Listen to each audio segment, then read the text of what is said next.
Welcome back to Self Love Ignited. My name is Katie Allen. I am your host. Today, I am blessed and privileged to speak with Leah Lovelight Michael. Leah is so inspiring, yet so grounded in herself. Leah is a sought after experienced designer. She's the founder of Lovelight Way, co creator of Reveal Retreat, author of the book Modern Fear, The Invisible Prison, and a soulful teacher for change makers, soul seekers, intuitive, curious, and heart centered leaders. Leah believes that the change in the world starts within, and she's on a mission to support those that want to support others so that collectively we all rise together. And Leah joined me today to share her story of self love, of coming from a place of being very disembodied, of living in her head. She had a very traumatic childhood and young adulthood. And through lots of different things, she has found love and acceptance and compassion and kindness for herself. And it has been one of the big things that has facilitated her stepping up and doing what she does now, be an experienced creator, an experienced designer, and leading the amazing retreats that she does. Leah is really inspiring. She's just a fabulous human. I'm really happy that I now know her, could call her a friend, and I'm really excited for you to meet her as well. Here she is. My name is Katie Allen, and this is Self Love Ignited. Let's get to it. Welcome back to the podcast. Today on Self Love Ignited, I am interviewing Leah Lovelight Michael, which is like the coolest name ever. Leah, welcome to the podcast. I'm really excited that we are finally having this conversation. Why don't you take a moment and introduce yourself to everybody? Thank you so much, Katie. It is a real honor to be here. Just getting to know you for the few moments before, like soul sister for sure. So I'm really excited to be here and to contribute to your message of igniting self-love. So my name is Leah, and I reside in the mountains of Montana, about 7 miles up a one-lane road. I live along a river called Rock Creek, and it's been almost 8 years since I made this transition. And in fact, I'll get into this story probably a little bit later because today's actually a really special anniversary for me. Um, I am an experienced designer, meaning that whatever you want to create, I come in and I support you in really getting down to the soul of what it is, and bringing that out because we all like to feel good, and sometimes going through the muck and tedious things are a little bit complicated. So I come in and create experiences from meetings to conferences to your own personal life. So, That's yeah. amazing. That's amazing. And your amazing retreats, which we are going to talk about because they look incredible. And if I did not live on the opposite side of the world to you, I would totally come. But yeah, we'll talk about that in a second. So Beautiful. yeah, so thank you for being here. I want to get into your story because I know that you do have like a really incredible story. And this podcast is all about self-love, right? And telling the stories of people just like you who have come from a place of not liking themselves, not loving themselves, to really stepping into self-acceptance and finding that love and compassion and kindness for self. So, Leah, why don't you take us back to the beginning of your challenges with yourself? What did that look like? Where did that begin? Yeah. So I think to really go back to the challenges, I can't avoid my childhood. I grew up in a severely impoverished childhood, and so my mom was always hustling. She was a single mom of four, and to try to make ends meet was very complicated. And in that, trying to make things meet and get by, I also went through a lot of abuse, whether it was mental abuse, physical abuse, emotional or sexual abuse. I've had the opportunity to heal through those types of experiences in life. And so early on, there was a lot of confusion inside of me because love didn't make sense to me, because those that loved me abused me. And so there was this twist on love that didn't ever really feel right. Conceptually, I could understand it, but physically, like I wasn't able to feel it. One, it made me feel too vulnerable to even want to approach it. And two, it was designed and understood within my being through pain. Like, if you Mm. love me, you cause me pain. And then we get to heal. And then we get to say, I'm sorry, and come back together, and then repeat the cycle of abuse. And so early on, around 12, I started doing drugs and like really making bad decisions as a youth, and really went down a very self-abusive pattern. So Leah was buried further and further inside because I didn't know how to cope with anything. I was never taught. I didn't really understand the value of self-care. I just really wanted to numb out and not feel anything. And I moved out on my own when I was 16 years old, and reality really hit. And trying to be an adult, I feel like I was more grown up at 16 than I am now at 43, because trying to be an adult in a world that didn't really make sense was complicated. And I moved into an abusive relationship. I'd have been seeing him, I already knew, but somehow I thought if we just lived together, life would be good. So my early 20s, up till my early 20s, it was just really like abuse stacked on abuse, stacked on abuse. And then I thought the way to find happiness and love, with the air quotes, was to pursue the American dream. Mhm. Go to college, get the job, get married, buy the house. And I did all that. And so at 25, I married a really spectacular person, and I was way up in the corporate, and I had done everything. And within me, I just still wasn't happy.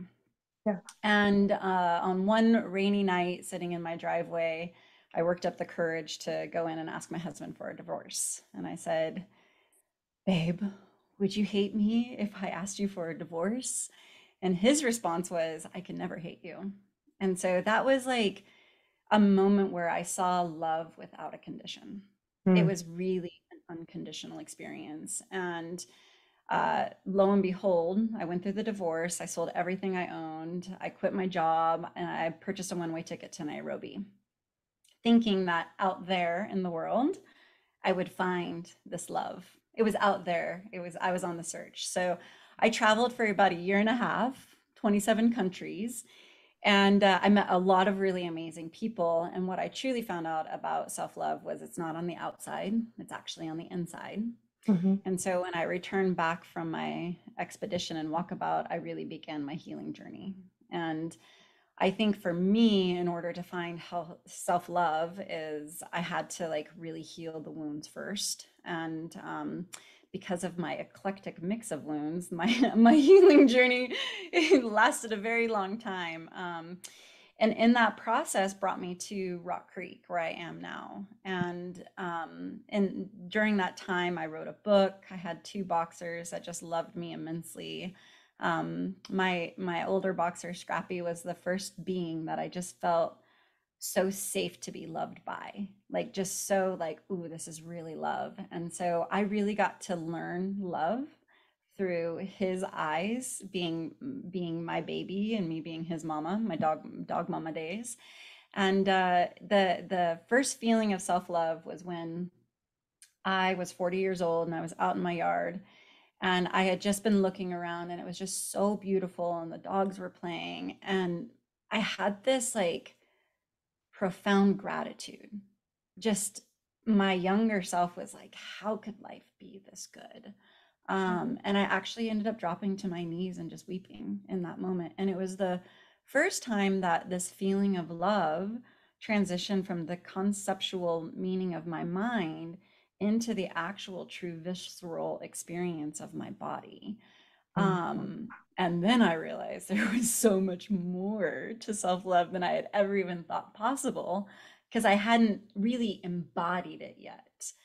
It was more of a conceptual up till that point. So I'll pause there and see if there's any questions or. I just want to say that's incredible. And you totally gave me goosebumps so many times. And I like teared up in my eyes when you described that moment. I think everybody has their own moments, right? We're all on our own journeys. We all have our own experiences to get us where we are today. But I can definitely say that I have had my own version of that moment of just pausing in life and looking around and going like, wow, like being in awe of your life, but like what you've created, but then who you are as part of that awe. There's something special about that. And I just really want to appreciate you, because that's not an easy thing to get to. Like you said, there is layers and layers to your healing, and there was a lot. I mean, we've skimmed that, right? But there is a lot of stuff that you would have done. Instant. I Nope. know, instant. I'm just better. Like my dogs were playing and I was happy. No, like obviously there's a lot that you were doing in that time. I like that. I really just want to appreciate you for that, and thank you for sharing that, because I think there is the intellectual side to this, and I do want to talk about the actual physical things that you did to help you get there, because Mhm. I think that it's important for us to understand how this looks for different people, but also Absolutely. embodying it is a totally different experience. Absolutely. Yeah. Yeah. Yeah. Okay. How did you get to where you are? How did you get to Rock Creek? Because you said that that was like a sort of a pivotal thing for you on this Yeah. journey. So Yeah. tell me about that. So, um, 8 years ago today, uh, my very dear friend Jim passed away. Mm. And Jim was a coworker, so he was a colleague, he was a friend, he was a visionary, and he was kind of like a surrogate father to me in many ways. Him and his wife like fake adopted me on a napkin one day at the dinner table. Oh, yeah. And Jim's passing was very quick. Like we found out that he had terminal cancer. He's said the prognosis timeline, and there was something that was within me that just knew it was going to be the shorter duration. And so, in that 9 months leading up to his passing, I really committed to being present with Jim in this transition. And I would give anything to have Jim back. And I also really am able to honor living so much more because of his passing. And it was in watching him in the end worry about things that I just was like, no, no, like money and like, did I do enough? And all of these other things that in watching him go through his transition, I really realized at that point in time I was living so unsustainably. Like I was working the corporate job 9 to 5. I was side hustling, bartending late into the night. I was trying to be a good self-care person and do my miracle morning still at 5 a.m. So I was existing on like 3 to 4 hours of sleep a night, working to death, and what for? To pay bills living in a big city. Yeah. And so at that point in time when Jim passed, it was 2 days after he passed, so it was March 1st. My partner at the time and I were sitting downstairs, and I said, if I said I wanted to move back to Montana, what would you say? And then he said, I would want to move back to Montana. And 2 months later, May 1st, we pulled into the driveway. So this was like 16 years living in Seattle, 2 months making the decision back to Montana, which I never thought I would ever live. I never thought I would ever live in the country, to be honest. Like I was such a city girl at heart. So the whole thing was quite shocking and is still surprising to me as I relive it. But what happened here specifically, because I was so remote and removed, was I had a forced pause.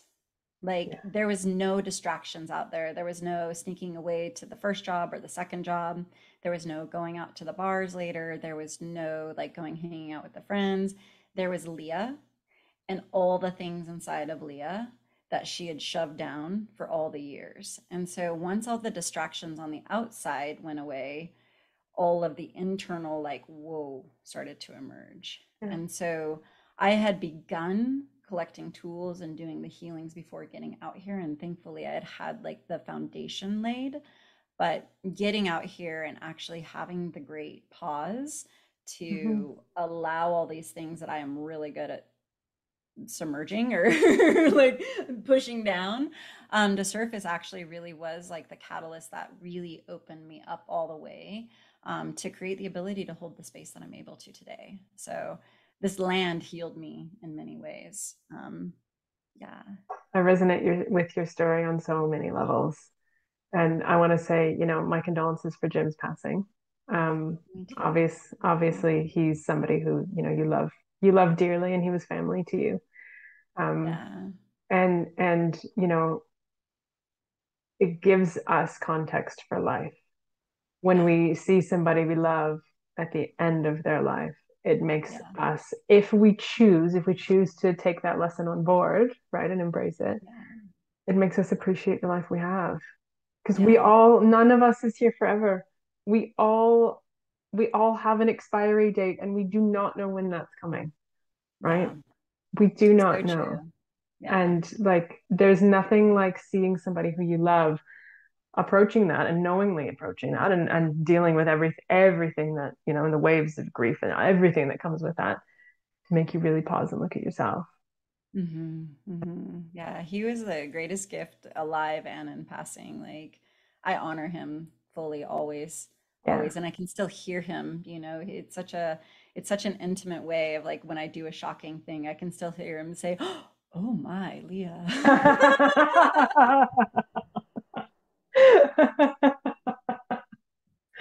Oh, I love Uh, that.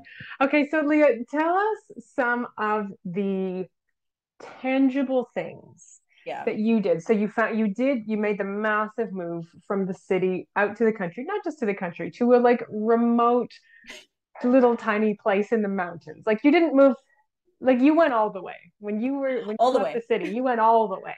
Yeah. So once you found yourself there, what are like some tangible things that you really did to help you both heal from the trauma of your childhood Mhm. and also step into that space of learning to love yourself? Yeah, so I would back up the biggest tool that I had that helped me along my healing journey was a craniosacral session.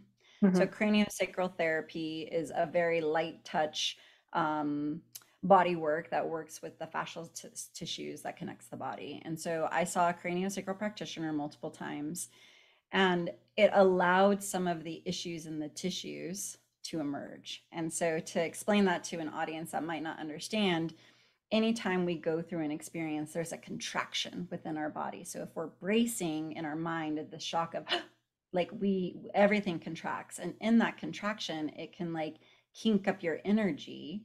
And in certain spots, can make a knot within your tissues that holds that story.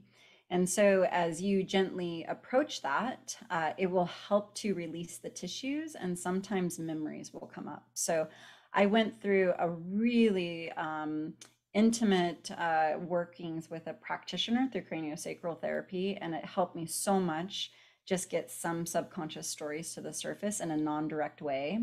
And that I became a practitioner of it because I believed in the work so much. So, craniosacral therapy, if you've gone through any trauma, in the physical body. I highly recommend that. The other thing that I started to do, I was never really into personal development per se, but I met and learned about this book called The Miracle Morning by Hal Elrod. And he has a pretty large following at this point, and he's all over the world with his book. But this book really changed my life because it was the first time I'd ever thought about prioritizing me before Mm. everything else. And so his concept is to get up at 5 a.m. and do your savers, and then you start the day. And so whether you do all of his prescribed savers, or if you just journal, or if you just meditate, the point is you wake up and prioritize you. And so Yeah. to this day, it's been like 10 years, my morning routine is a non-negotiable. Like, I wake up to myself first. And so just that simple action is saying, I care about myself enough too. And after repeating so long, maybe I even love myself.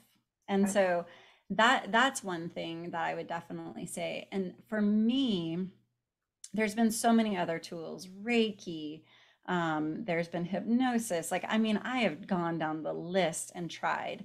And I think the important thing is when you shaman work, I've seen witches, I've seen doctors. I mean, I've gone down the list.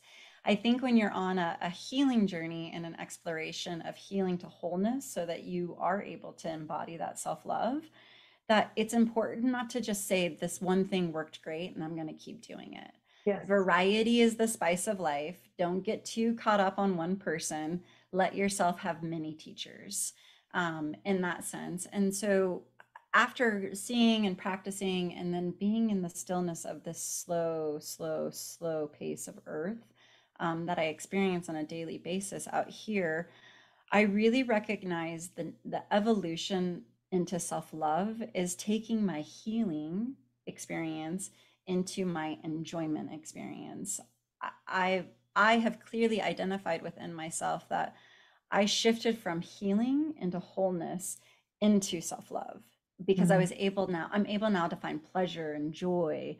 I'm able to really slow down enough to see like all the little magic that's delivered every day in any moment if you're willing to pause.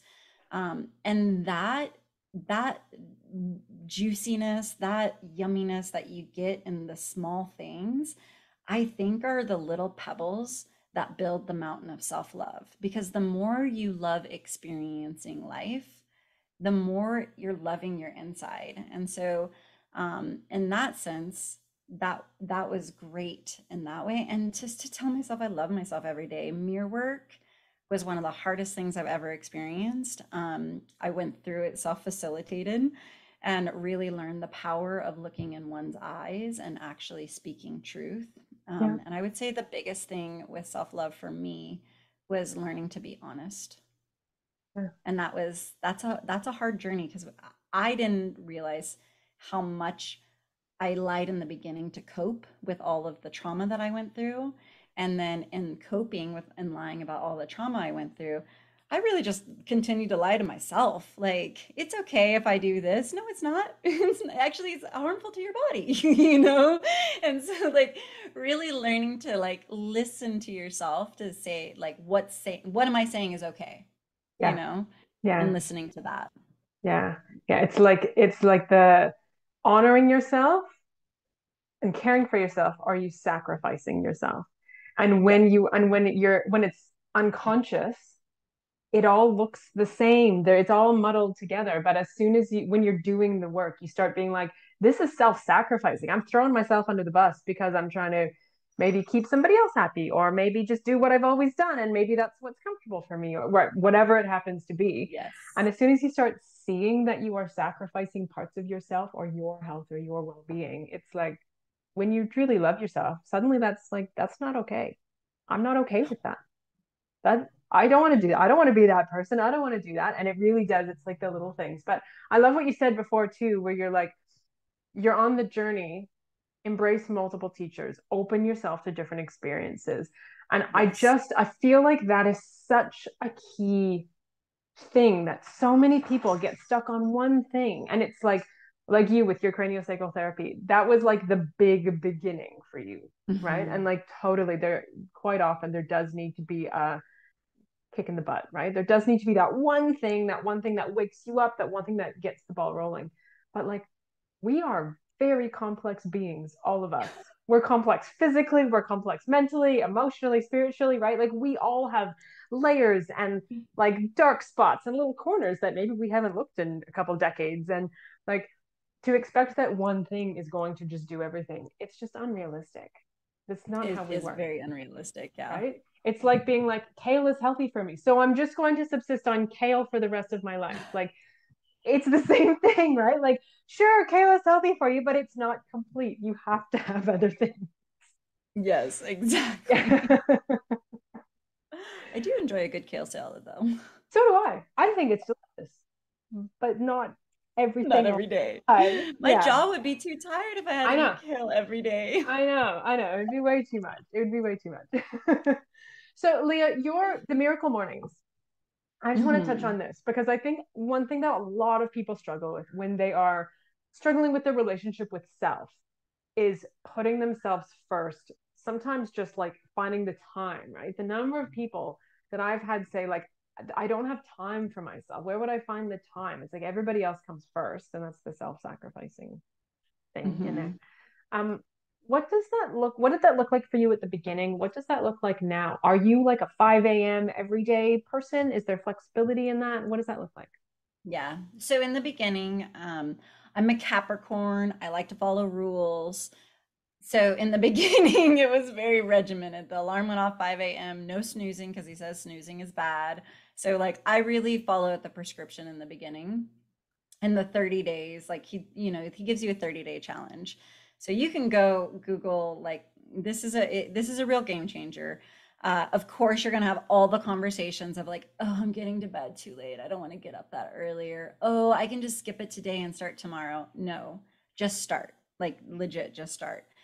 And once you have the experience within your DNA, like if you've done it for 30 days, you will see a change in your life. You will see an upswing in your energy. You will see a clarity and focus. Like the list can go on in the domino effects of this.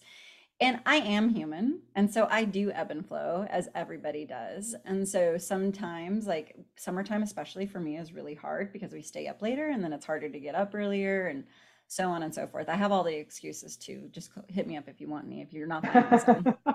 And so I recommit regularly though. So like I let myself get off and then I get back on. And so at this point right now, I can say I get up at 5 a.m. and my morning looks a little bit different, but I always segment it and I find the routine that works best for me. So like right now I start with journaling and then I learn some Spanish and then I do my meditation and then I do my breath work and then I do some like sun salutations.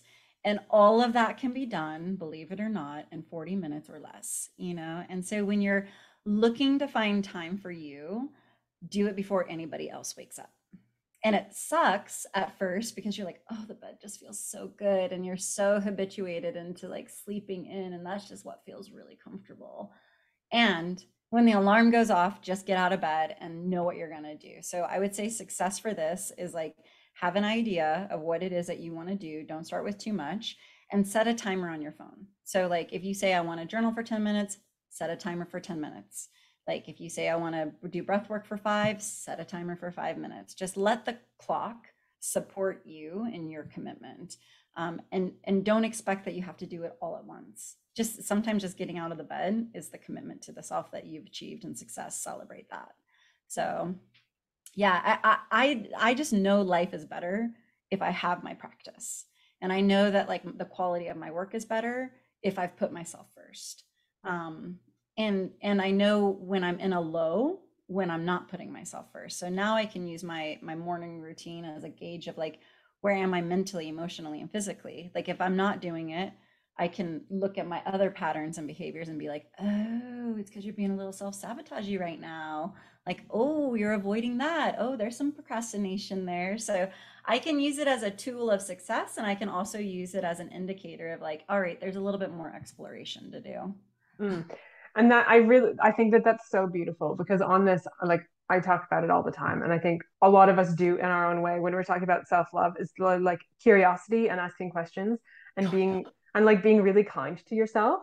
Because like how you're talking about this self-sabotage is so kind and compassionate. And you can totally tell that you have done the work because so many people talk about this and there's like the I failed again. I fell off the wagon, quote unquote. There's the like, I just can't keep doing it. Like, I don't have what it takes, right? Like, there can be a lot of that, like, negative self talk. Everything that you've just said is so kind. Like, I'm human, I ebb and I flow, and and sometimes I fall off, and I just use this as a gauge of where I am. And it's just like a beautiful way to get back up. Like, really anybody who's listening who's struggling with this, like go back and listen to that bit. Your language speaks volumes. Yeah, I mean, I can say that as a type A overachieving woman, uh, there's been a lot of conversation in my head that hasn't been so nice. And so it was practice and a lot of talking to myself. Like, if you don't have as multiple voices in your head, I don't think you're being honest with yourself. And so really like reprogramming the way I'm talking to myself. Like I would hear the way I used to say like to myself, like, you're not doing good enough. And I would have to actually say, stop. Yeah. Whoa, self, like you're doing great, you know? And so the kindness that I've gotten to wasn't an overnight success. And like just even picking one thing and just catching yourself on it. Like if you know you say all the time, like I do this or I'm not good enough for this, like pick that phrase and every time you say it, like stop and just remind yourself that's not who you are. That's an old belief, you know? So the way we talk about our shortcomings is really indicative of where we are on our healing journey, because it's not really a shortcoming. They're just truly opportunities to say, I get to try again today. Yes, yes. Yeah, who says it's a shortcoming, right? It's just like Yeah. I've heard people say, like, learn to love your flaws. I'm like, let's just take a step back and just address why do we think it's a flaw in the first place. Yeah. Like, Yeah. that's just some programming. Those are just stories that are running in our heads, and they're beautiful opportunities to learn and reassess and decide, what's true for us. And we get to do that. Every single one of us has the opportunity to do that. And I think that's just Absolutely. awesome. Yeah. Yeah. Yeah. Okay. Leah, I want to transition. I want to talk about business a little bit because you mentioned at the Yeah. beginning some of what you do. Um, I want I want to know, I'm curious, how has your self-love journey influenced your journey into entrepreneurship as someone who used to be in the corporate world Yeah. and now you live in the mountains and you're not, um, at least not in the same way. How has this journey influenced your journey to entrepreneurship? And then tell us a bit more about your business. Yeah, so I think I'm not alone in this feeling, first and foremost. I think when somebody goes into a self-healing experience or a self-love experience, they're literally like, oh my gosh, this is the greatest thing since sliced bread. I have to share it with the world. And so I definitely fell into that category of like, holy crap, who knew life could feel so good? I want to teach everybody how to feel good, you know? And so it inspired me first and foremost to write a book. And so I have a book out there called Modern Fear, The Invisible Prison.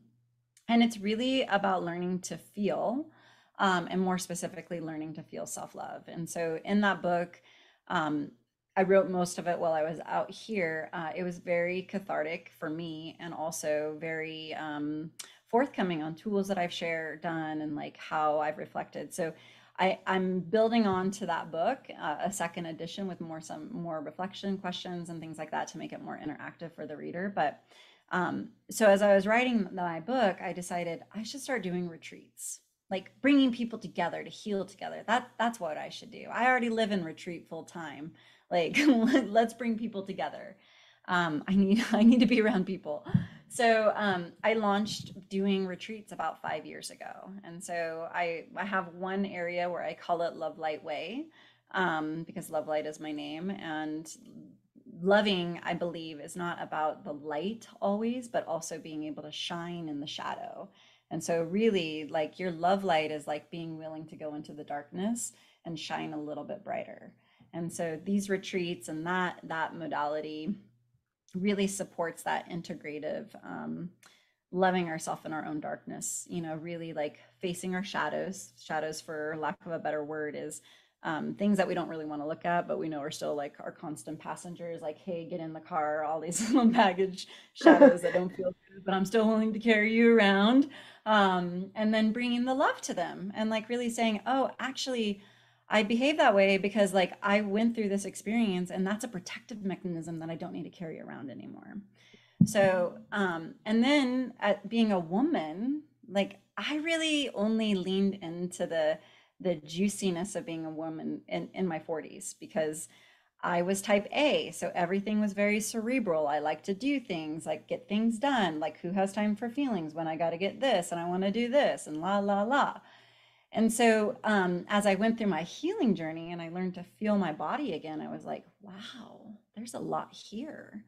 And so I was asked to do a sensual skin photo session with a woman named Jenna Nord. And she's an award-winning birth photographer. And she took me into this experience. And when she asked me to do it, in my mind, I was thinking, why would she ask me? Like, this just doesn't make sense. Talk about that self-talk that goes on. And I was like, just go with it. You're a yes person. Like, see what comes out of it. Who knows? And so I went through this photo experience, and about a month later, I get a text of a computer screen. So it was like a blurry picture, and it was a picture of black and white of a woman. And I was like, whoa, that is so pretty. And then I double took, and I was like, oh my God, that's me. And then I like zoomed in, and I was like, could this really be me? And what was happening was this cognitive dissonance was happening inside of my brain where I had this story of it's not safe to be pretty. It's not okay to be pretty. Like dim down, hide away, go away, don't be like noticed. Like it wasn't safe as a childhood existence. And so now, that programming stays with you until you actively, consciously go after it and look at it. I'm really pretty. Sorry if I'm not allowed to swear. Sorry, listeners, if that was bad. So like it was one of these moments where I got to see myself without any story attached to it for the very first time ever. And I messaged Jenna and I was like, you don't even know what just happened. My whole world just unraveled. I think I can love myself as a woman. She was like, this happens every time. And she goes, I'm just not really sure how to hold the space. And I was like, I hold space. And so she and I co-created an experience called Reveal. And so at this point, it's become a 5-night all-inclusive experience where we support women coming home into their bodies, getting to experience their story, the good, the bad, the ugly, with radical self-acceptance, writing a new narrative to go along with this powerful woman and all the things that she's been through, coupled with a photo shoot, a one-on-one photo shoot with Jenna, where they get to go through an experience of capturing whatever is present for them in that moment. And maybe they want to be a sexy woman. Maybe they want to be a sorceress digging into the earth. Maybe it's a woman that's been struggling with fertility that just wants to play with her imaginary child on the beach. So the photo session can really range from the experience based on the individual. But what is always true is coming home to you. Like that's consistent for every woman that goes through the experience. So now at this point in my juncture, like teaching and holding space of self-love and more in the sense of like this radical self-acceptance, because until we accept it, how can we love it? Until we accept it, how can we forgive it? Until we accept it, how can we even acknowledge that it's real? Yeah. And so it's like this opportunity to awaken to your own goodness in a really fun, playful way with a little bit of seriousness slipped in, because I'm a deep person. Jen is a deep person. There's some depth to it, of course. But it's a lot of exploration in nature. So That sounds absolutely incredible. Like that, just the way that you describe that, and it sounds like there's some, like you said, there's some depth. You cannot do that without depth. I just want to say there has to be depth. If you did an experience like this and you were like, oh no, like it's not real deep, or like you'd miss the point, right? Like yes. you need to have depth. You have to go there. But I can just see how incredible that would be to be held in that space, Yeah. like with the two of you, right? To be held in that space and then have that beautiful photo shoot and then have the photos as your take home, right? So that it's not just Yeah. 5 days, it's like 5 days to begin. And then you have Yes. that. Yeah, that's Yeah. amazing. That is Yeah. amazing. Um, Leah, I'm just watching the time and we need to get ready to wrap up. But before we do, I'm curious if you could go back and talk to your younger self, Hmm. give advice to your younger self, whether that's teenage you, whether that's you in your 20s, in your 30s, whatever that happens to be. What advice would you give her? You know, this consistently comes to me always. It's like you're doing great. Like really, that is the advice that I would give her, because I had so much self-doubt and so much imposter syndrome and so much like, how in the world am I going to do this? And there was so many just like one step at a time moments that really truly, like, I would just give her a big hug and just tell her she's doing really great. Yeah. Like always, you're just doing great. Like I'm so freaking proud of her. I'm Mm-hmm. so proud of my little girl and everything she endured and everything she went through. I'm so grateful that I get to like be her growing up and like experience the world and like love it so much and enjoy it so much, because I know that she gets that. So you're doing great. Like is the advice. Just keep going. Just keep going. You're going great. Like yeah, I really love her. Like she is such a tough lady, Yeah. tough little lady. Yeah. So Yeah. yeah. And I Right. think like for anybody, like just even talking to your little self is good advice. Yeah. Yeah. Yeah. Absolutely. And for anyone who is maybe just listening and cannot see you, there's so much emotion in everything that you just said, right? And it's like there's your depth. You hide it very well, not at all. But it's true, right? Like it's the simple things. You're not trying to go back and change the world. You're not trying to go back and make all these radical things. It's like be kind, be gentle, right? Appreciate yourself and every step of the Yeah. way. And the fact that you just said that you are proud that you get to be her grown up. I just think that Yeah. that's one of the most beautiful things. Yeah. Thank you. Yeah. Thank you. Yeah. Yeah. It's amazing. Amazing. Um, Leah, if listeners want to get in touch with you, if they want to find out more about your retreats and what you do, Mhm. where's the best place for them to find you?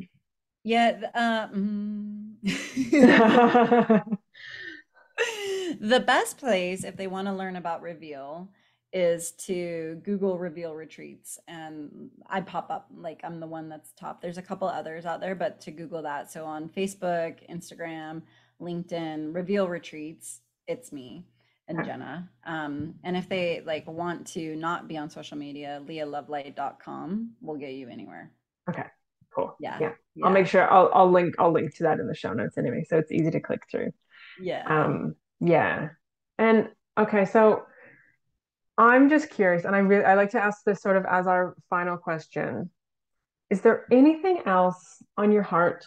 Is there anything else in your mind? Is there anything else in you that feels like it needs to be expressed before we wrap up? Last bits of wisdom, advice, thoughts, feelings. Yeah. As you're asking that, like, I feel like this idea of igniting self-love, Mm, it like it, there's an ember inside of you somewhere. And yeah, so even on days that like you might not be able to even get out of bed or whatever it is that's holding you down, like find that ember and just give it a little bit of love. Like that for me, like there's something that keeps you going somewhere. And yeah, so when you feel like you can't, look a little deeper. And I feel like that for me is like the thing that keeps me going because there's still days where I don't want to get out of bed. I yeah, mean, yeah, it's real, you yeah, know? And so allowing that curiosity, as you brought forward earlier, to be there is really, really super important. yeah, Really super important. And asking the question, what matters most to you? And keeping that in the forefront. And that can change on a daily basis, but what's most important to you? What matters most? yeah, Keep going. yeah. That's beautiful. Thank you. Thank you for Yeah. that. Leah, thank you so much for coming on and for sharing your story so vulnerably and so openly. And I just feel like there's so much in our conversation that I hope is going to be really helpful to people Yeah, listening. me too. Me Um, too. Thank you you for the know, opportunity to come oh, on. my pleasure. Like you are just a real person, just like me, going through life as a human with like your normal ups and downs and like all of us. But I think when you are willing to stand up and shine your light, it gives others permission to do the same, right? So Yeah, yeah, yeah, absolutely. yeah. Thank you. Absolutely. Thank you.